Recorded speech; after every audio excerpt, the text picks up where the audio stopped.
Can anyone see or hear me now?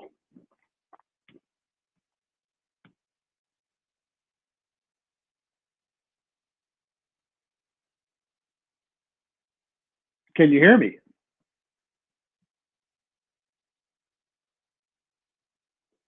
All righty. Well, welcome to the new age, right? The COVID marketing era. Um, First of all, good afternoon, and thanks everybody for being here. Sorry about the technical glitches on the front end here. Um, Let me just say, I hope everyone is staying safe, sane, and well in the current time period. My name is James Curley. I'm the co-founder of Spinning Wheel Brands, and we are the developers of Hope and Sesame, which is the first commercialized sesame milk in the world, and as far as we know, ever. And before I share my presentation with you, which is a PowerPoint presentation on sesame and sesame protein and plant-based milk proteins in general, I just tell a quick personal story, which is, I've been a natural foods consumer, organic foods consumer, and in the industry since the late 1970s. And back in that era, I actually was making sesame milk at home with a blender. I was using a cookbook from 10 Talents, it was called. It was from the 7-Day Adventist, a published vegetarian cookbook. And it had all the recipes for alternate milk: soy milk, sesame milk, cashew milk, almond milk, etc. I made all of them, but I made sesame milk a lot because sesame was cheap and nutritious and plentiful. And so 4 years ago or so, when our partners decided to look into what we wanted to bring to market in the plant-based nutrition food space, I asked the question, like, why has no one ever commercialized sesame milk? I made it all the time. And it turns out we decided that was something we wanted to do. And we guessed that the reason no one had ever done it is because it's a little difficult to do. But we wound up doing it, and we're very proud of the product and very proud of the process that took us to get here. So with no further ado, I will share this screen presentation, and you guys can follow along, and I'll speak to it.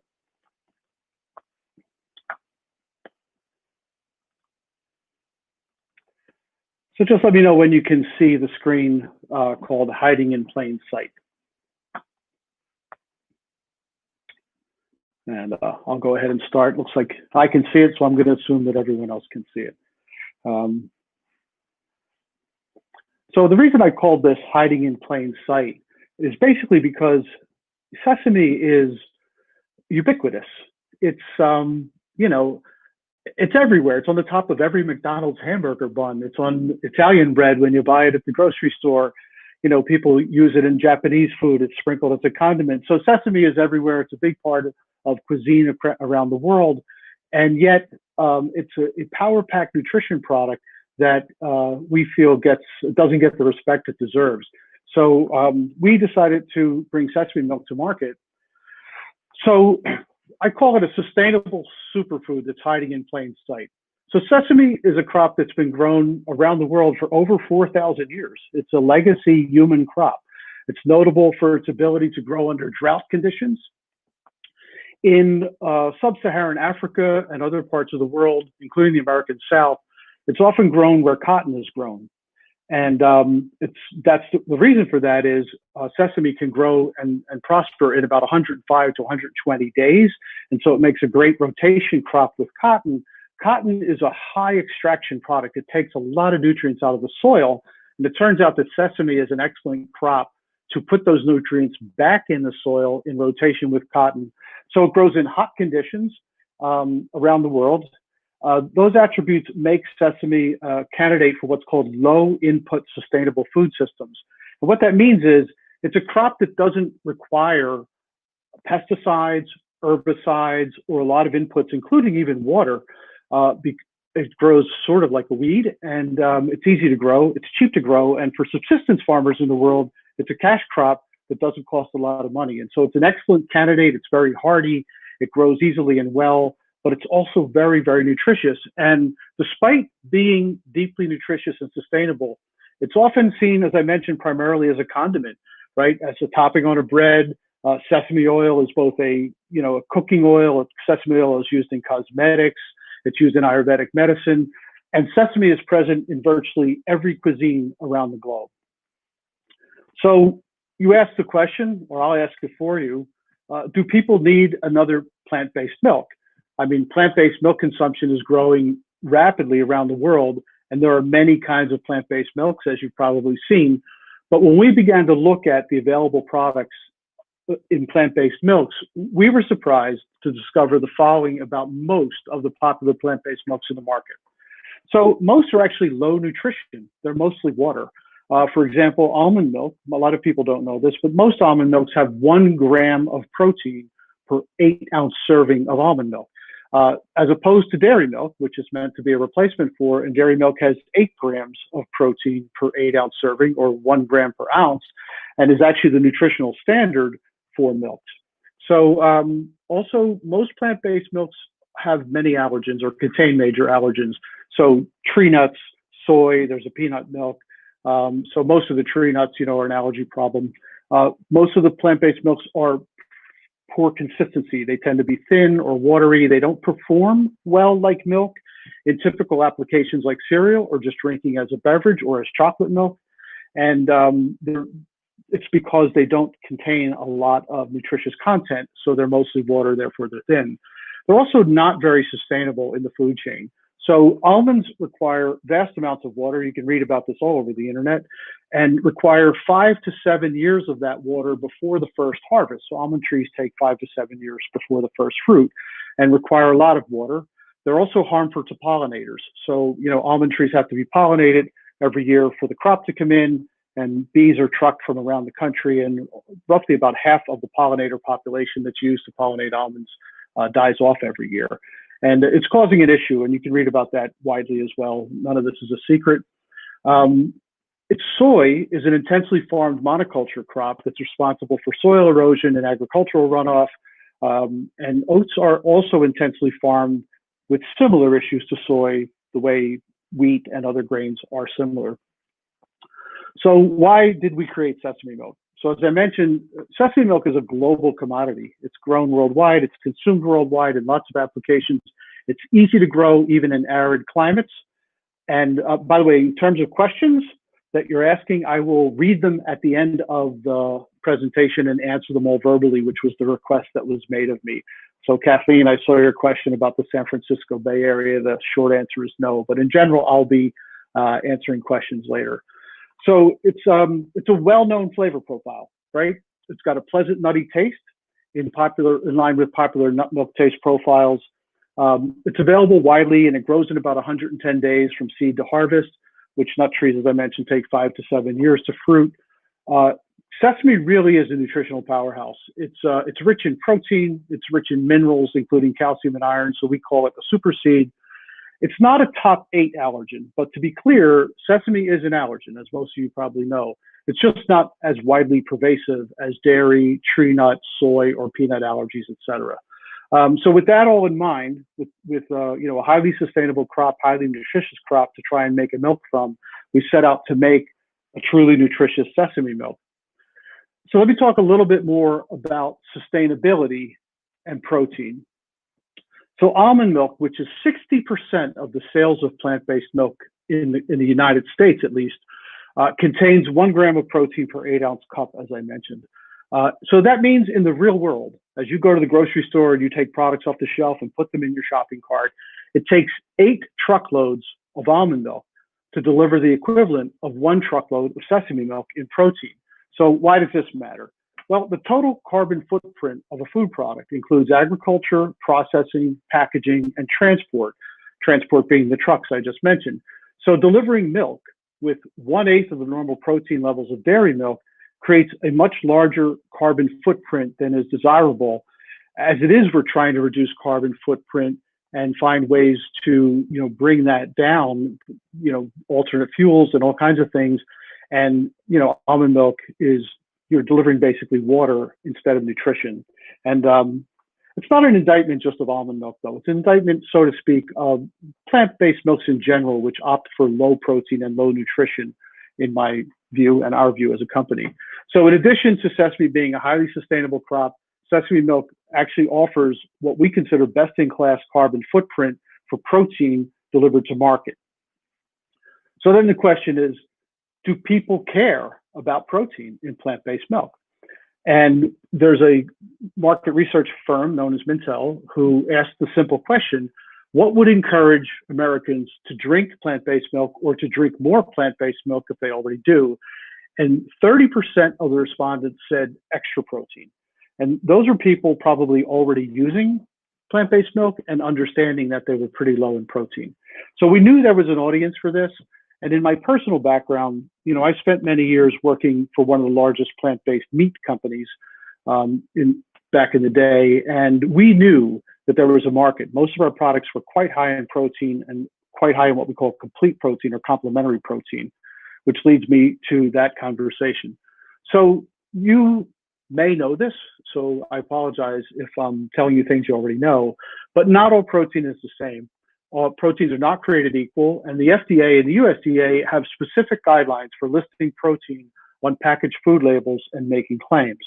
So packaged foods can contain many total grams of protein, but that product may still not provide the 9 essential amino acids that are required to deliver a complete protein. Except for soy milk, which does have all 9 essential amino acids, most plant-based milks do not provide complete protein. Sesame on its own is almost a complete protein. It has all 9 essential amino acids, but it doesn't have quite the level of several of them to equal the complete protein that would be equivalent to dairy milk or to animal foods. So we add a small amount of pea protein to the sesame protein in order just to complete that amino acid profile. And we chose pea protein for a couple of reasons. One is that peas are also not allergenic, and the other is that peas are also among the crops that we could choose from for protein sources.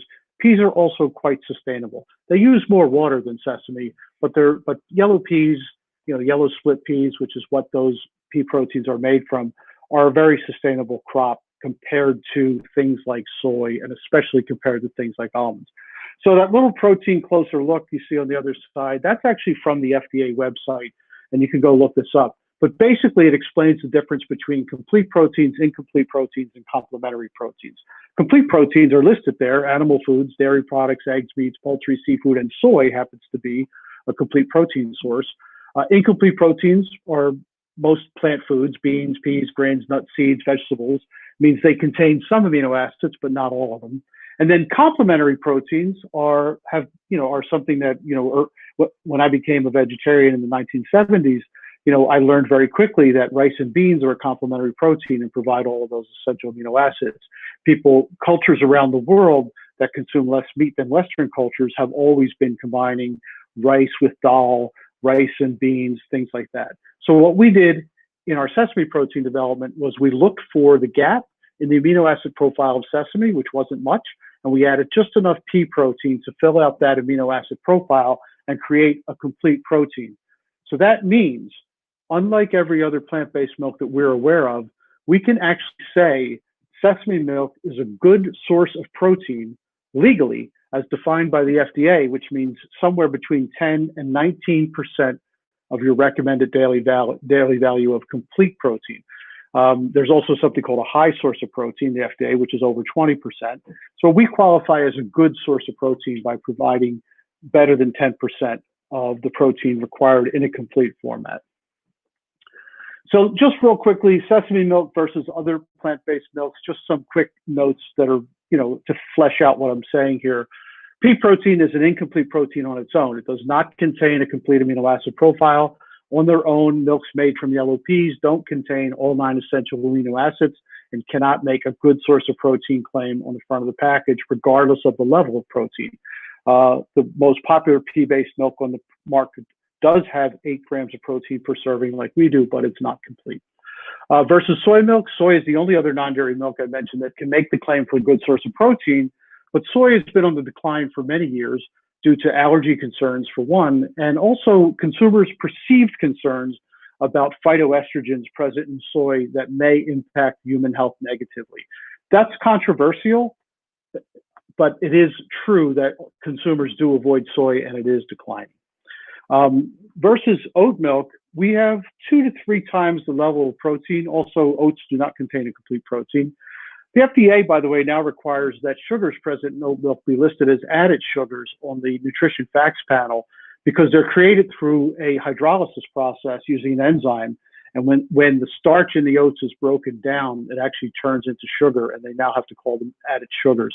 Just an FYI, oat milk is very popular and growing quickly. I enjoy oat milk in my lattes at various coffee shops, but it's not a source of complete protein, and it is fairly high in sugars. People need to be aware of that if they're watching their sugars. And versus almond and nut milks, as I mentioned earlier, sesame milk has 8 times the level of protein in almond and most nut milks. And most nut milks are generally less sustainable than even pea, soy, oat, and now, of course, sesame milk. So this is just a grid of sesame milk versus other milks, just nutrition and some attributes, very high level. But just so you can see that for us, we set out to tick a lot of boxes, and we did. We have 8 grams of complete protein. Dairy milk also has 8 grams of complete protein, animal-based protein. Almond milk, of course, does not. Oat milk does not. We hit 30% of calcium for a daily value, as do everything but oat milk.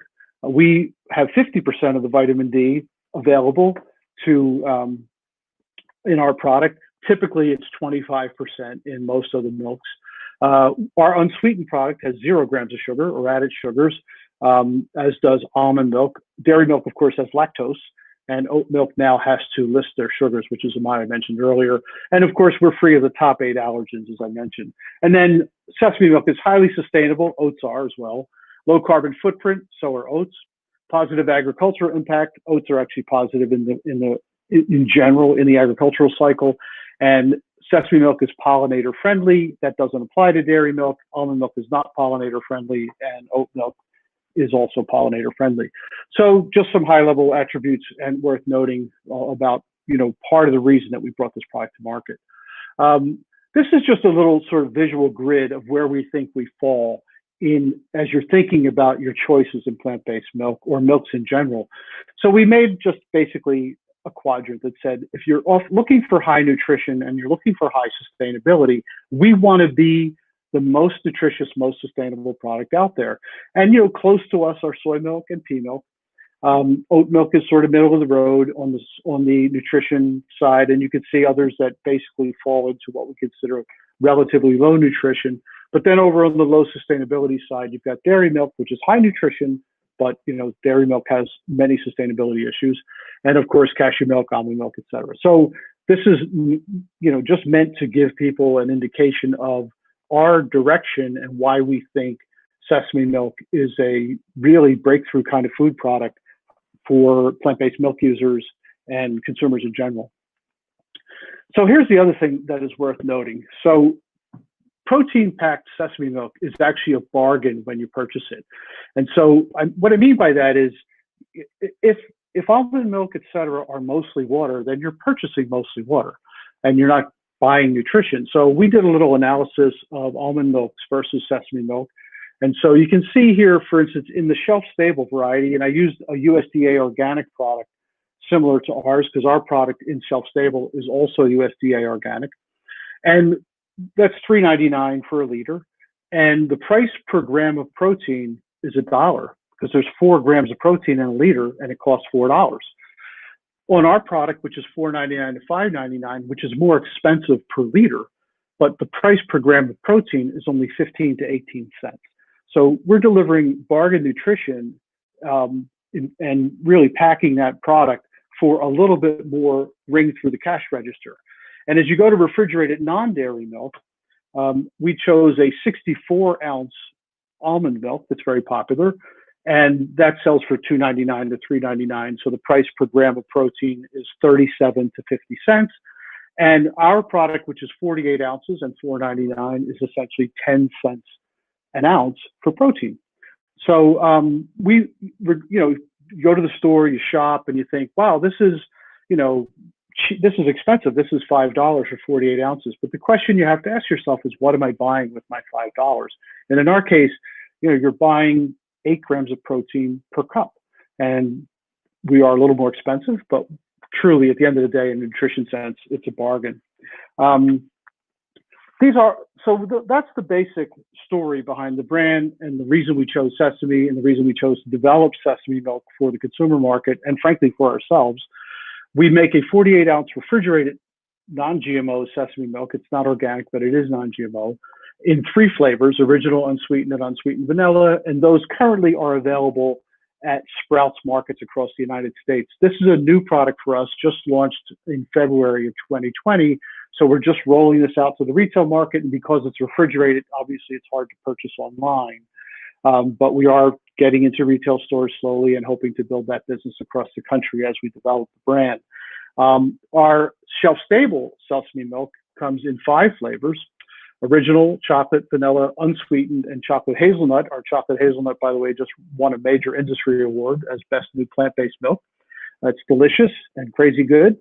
And there's a list of stores available here for places that carry our shelf-stable plant-based milks, but they are also available on Amazon, so you can buy them that way if you don't have a store near you selling them. So that's pretty much the presentation. Thank you for your time, and there's our website, but I'm obviously here for questions and answers. And Kathleen, I should mention your question about San Francisco. Can sesame be grown in San Francisco? I think it certainly can be grown in a pot, on your in your windowsill or in your backyard, or probably even in the ground. But in terms of an agricultural crop, while San Francisco area, the Bay Area, north of the Bay Area is a dry climate, I think it's not the right soil for sesame. In the United States, sesame is being grown in Texas, Oklahoma, and from my best of my knowledge, Georgia and South Carolina. I don't think it's growing in the California region. It might be able to, but I don't know that for sure. And there's certainly no sesame farmers that I know of out there. And I'd be happy to answer any other questions. I'm sorry I can't see and hear you guys. I can stop sharing my screen, I guess, huh? Not quite sure how to do that, but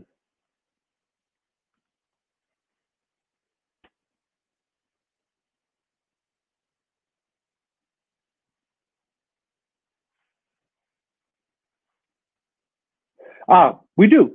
So Instagram, just look up Hope and Sesame, and Facebook, there's Hope and Sesame on Facebook as well. I don't think we have a Twitter account at the moment, but we certainly do have. Troy, so you have, do you say you have Sprouts near you if you live in South Carolina, right? That's good news. Sprouts stores carry both. They carry our shelf-stable sesame milk and they carry our refrigerated sesame milk. Our handle is at Hope and Sesame Co. on Instagram, FYI. Happy to answer any other questions. I'm looking back through the list here. What kinds of seeds are best and where can I buy them? That I don't actually know. We deal with agricultural processes of sesame. In terms of seeds for sprouting, I will tell you that they have to be intact and hulled. The hull has to be on it. They can't be processed or unhulled. So that's worth noting. I don't know. You might want to check Burpee Seed Catalog in some of those places and see if they grow. Sesame, by the way, most people have never seen a sesame plant. If I go back on my presentation, on the very front page, that is a sesame plant. And these little pods here that you see growing, that's where the seed is growing inside. And so basically, when those seeds are harvested from the pod, the whole rest of that plant, the stem, the leaf, everything gets plowed back under into the soil and is part of the regenerative agriculture cycle. Thanks, Kit, for Fresh Time. We are in Fresh Time with the shelf-stable sesame milk, and we hope to be there with the refrigerator product later this year or early next year. Are you SDA? I'm sorry, James, I'm not sure what SDA is. Maybe somebody on my team knows what that is and can tell me, but I'm not quite familiar with that. I apologize.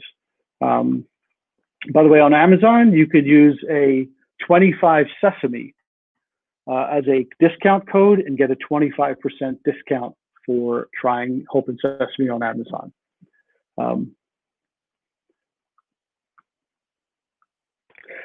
Kit, just to address your question about Fresh Time, if you look in the shelf-stable box milk set, you should see us there, but we won't be in the refrigerator. And James Griggs, if you want to explain what SDA is, we'll try to answer it. Christine, we don't currently have plans for sesame-based products at the moment. We have thought of some others. Obviously, since we already make a milk, we could look up the road at milk-based products, but currently we are planning on just developing the market for the sesame milk at retail. We are coming out with a barista sesame milk that will, you can froth and use for lattes and coffee beverages. That'll be our next product launch. So you can look for Hope and Sesame Barista Blend there in the future sometime.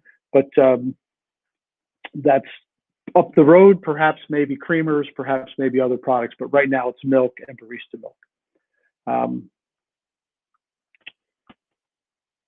The shelf life of the product varies. The refrigerated product, James, we make that product with about, I think it's 135 days of shelf life when we manufacture it, because that's a fresh product.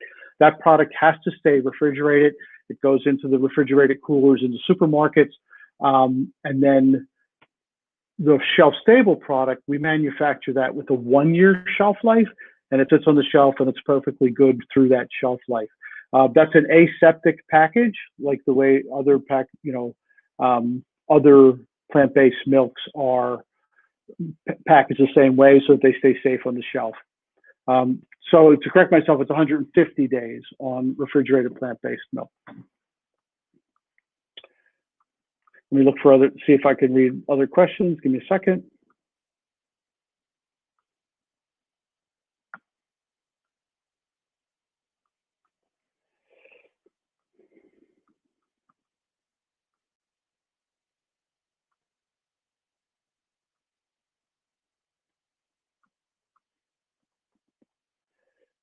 By the way, on the Nourished site, you can sign up for free coupons on our page at the Nourished site. So we have a Hope and Sesame page on the Nourished site.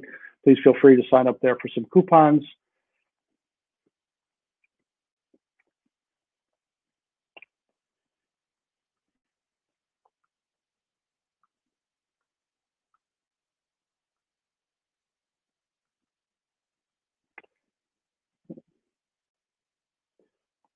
Oh, okay, and I got rid of the presentation. I was trying to figure that out. We also manufacture 2 other brands, by the way, that you can also find at the Nourish site.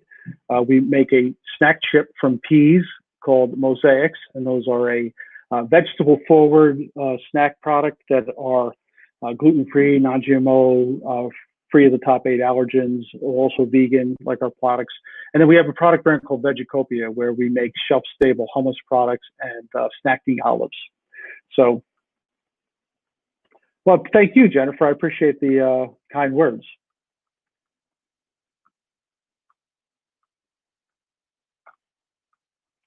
See what else?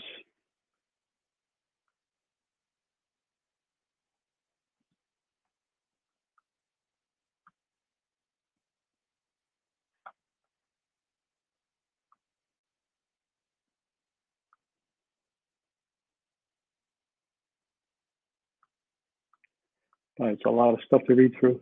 Apologies.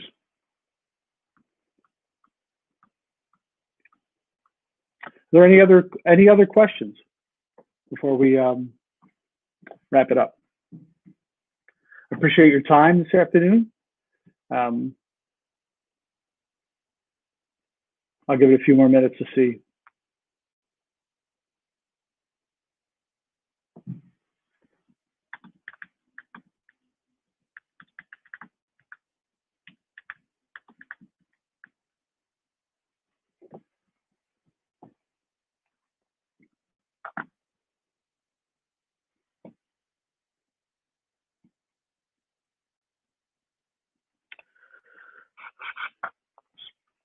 All right, on the Nourish site, you can check us out at the Hope and Sesame page. You can check out our other products at the Mosaics page, that's MOZAICS, and the Vegicopia page, VEGGICOPIA. And I appreciate everyone's time. And if there are no more questions, James, to answer your question on research for other sesame products, we are. It's sesame is an interesting product in that it is primarily an oil crop, right? So sesame oil is squeezed from the seeds. There are varying levels of oils depending on the species of seed, and there are varying levels of protein depending on the seed species. So we are looking at that, but right now we're focusing our time and effort on the building of the milk. Milk is really the pathway to developing a market for sesame protein. The biggest consumption of plant-based foods in the United States, and I think globally, is actually plant-based milks. It's twice the size of plant-based meat products. And so we really, in order for us to build out the platform for protein and sesame protein particularly, milk is the best path for us to get to scale. And then once we're at scale, we can potentially start looking at other products using the same bases or some similar base. Sesame is an astonishing crop, and we think it's underutilized. We think people don't necessarily understand how incredibly nutritious it is. And so we plan to be heroes of sesame in the world and bring it forward. And of course, hope in sesame sounds a little bit like open sesame, which is the old phrase, which apparently exists because the seed pods pop. And open sesame is a folk tale or a folk reference for the way sesame grows, and eventually the seed pods pop and out pop the sesame seeds. So, that's something most people who've never been around a sesame plant or grown sesame wouldn't know. I imagine there are cultures where that's pretty well known, but certainly in the US, it's not.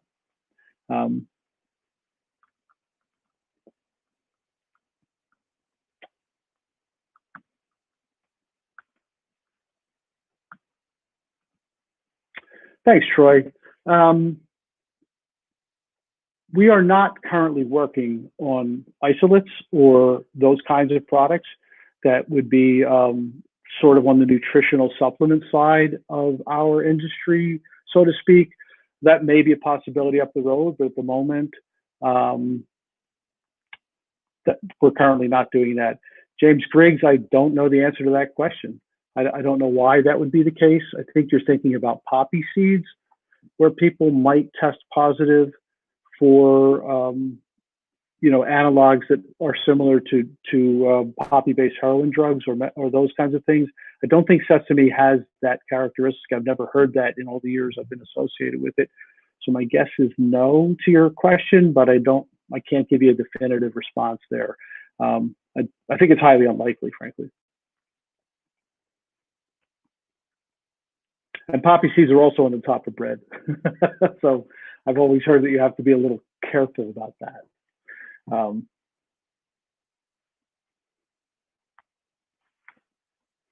Let's see if there's any more questions falling in here.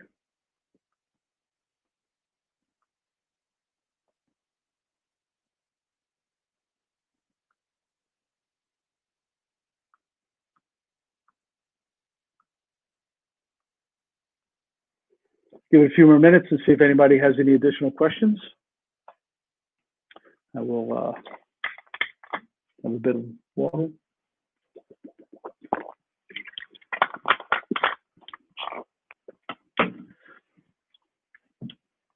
You can reach us if you have any further questions after this at info, I-N-F-O, at hopeandsesame.com at our website, and we will be happy to get back to you there. You can also, I believe, continue to ask questions through the presentation at the Nourish Fest. This presentation will be available. I believe this is being taped and will be available. We also provided a PDF of my PowerPoint presentation on the Nourish Festival website, which should be available to you guys now as well. Also, you can reach us at our social media. Thanks, Troy. I appreciate that. I'm a big believer in trying to stop drinking plastic water bottles and throwing them away. So I've been using SodaStream for many years.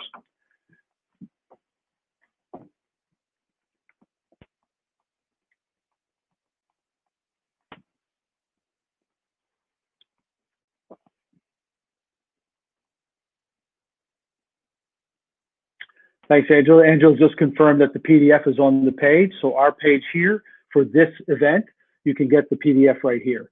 So Nourish Festival, the particular page for this event.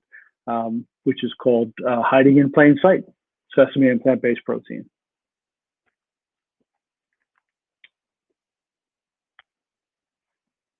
Just scroll down the page and you can pick up that PDF.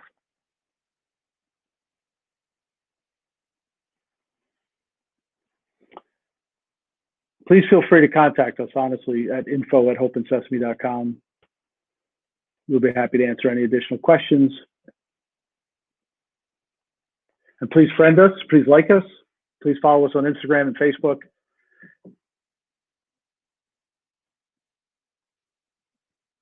All right, looks like we are pretty much wrapped up. The PDF, by the way, is just below my name on this website. So if you look on this page, just below me, you can download the PDF.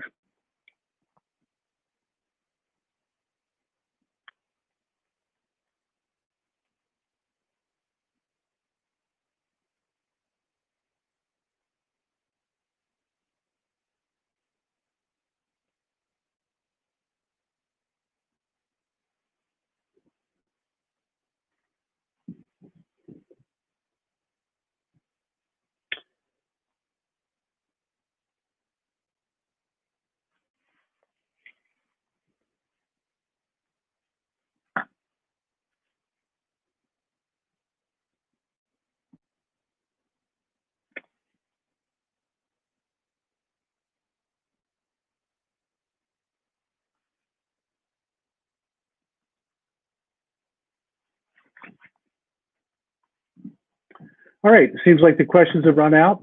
I'm going to go ahead and close the chat, but please feel free to reach out to us, as I mentioned, info@hopeandsesame.com, et cetera, et cetera. Also on Facebook, also on Instagram. Thank you for your time. Stay safe, stay well, and please check us out in the store, at Amazon, and on our social media and website. Thank you very much.